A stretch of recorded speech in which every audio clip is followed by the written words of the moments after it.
The count of three, we're saying sleeping fish. 1, 2, 3, sleeping fish! I'm Sonny Pena Courcier, and I wrote the script and I also did set design. The story follows a boy named Jack, and he's had trouble sleeping. And you kind of see that, you know, he's not really satisfied with where he is in life. He always feels like he's on the way somewhere. He always feels like he's waiting for everything to be done. There's this montage where you see him like he's falling asleep as he's going about his daily tasks, and he's got these grades and he's not doing very well in school, and his parents are kind of having a go at him. His brother throughout is like inviting him to go fishing with him, and he's always kind of turning it down and like brushing him aside. And eventually he does kind of understand that, and he kind of puts that towards his attitude towards sleep. So he does eventually find a way to get to sleep, and he kind of enjoys the kind of process of relaxing and going to sleep, and it's kind of, yeah, it kind of helps him out there, I guess. I wrote it really recently, but I came up with the base idea just when I actually couldn't sleep, and I was just thinking like, what can I write? Because I was going through a time where I just like, I was barely sleeping at all. And I was just thinking about like a character, you know, about like someone who couldn't sleep, because obviously it was something interesting to me. I was at a point where I couldn't really do anything, you know. I was kind of like trapped, I guess, in my own body, and so I wanted to kind of write a story about someone else who felt kind of like trapped in where they are like in life, and they don't feel like they can go anywhere either. And so yeah, and then I had this idea ages ago, and then when it came time to write something, you know, put it down, I guess. This year, the BFI Academy has just been over 9 days. We came together for a whole week from Monday to Friday, and we had incredible guest tutors. So much about filmmaking is the preparation, the planning and the scheduling. Everyone involved really got to learn how important that was. Just 1 day to shoot. Scene 7, shot D, take 1.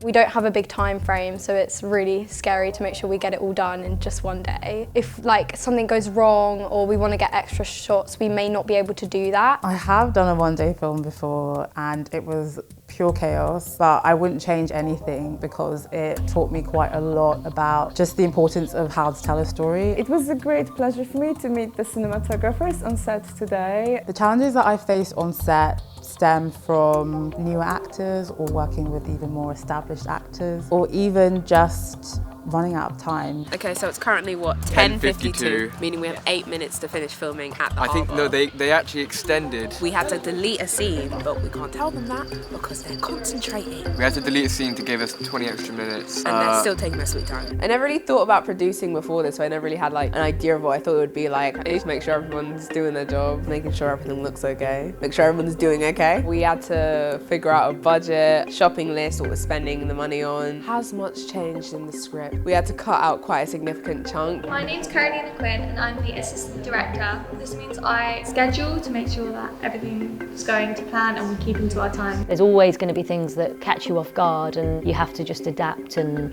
make, you know, think on your feet a little bit.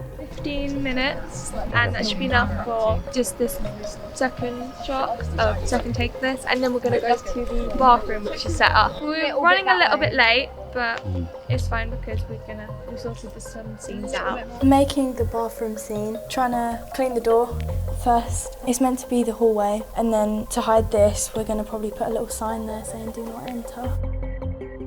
Jake is an experienced and trained actor.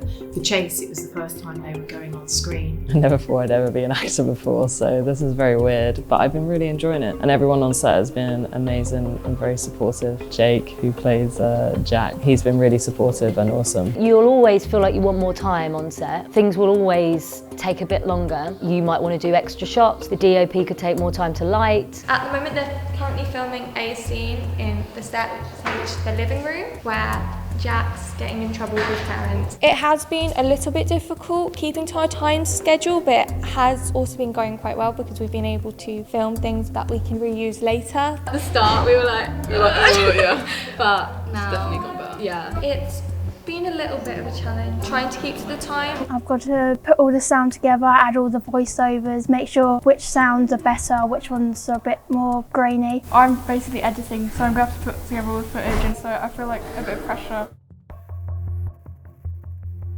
First 3 words that come to mind when I hear film set. Fun, exciting, long hours. Have a lot of patience. Fun, chaos and collaboration. The 3 words I think of when I think of being on a film set is probably chaotic. It can be very long, but also really, really fun. Lottie is great to work with. She's very clear in what she wants you to do in the scene. Louder, louder. It has to be louder. I don't know how she did it, but Karolina has done it again. She's an excellent first AD. We're back on schedule. Again. We're about to shoot the final 2 shots in the bedroom at night. Hopefully the guidance that all these professionals can give you will help your shoot day go a bit smoother. The students are fantastic. Everybody has so much passion and interest in what their role is. And a big shout out to making of crew, which I think has been smashing it. I've been really excited to be here on this BFI Film Academy course because I'm endlessly inspired by people who are a couple of steps behind me. Just seeing people take the initiative to create stories and to experiment and make mistakes and just explore what it is to be a filmmaker.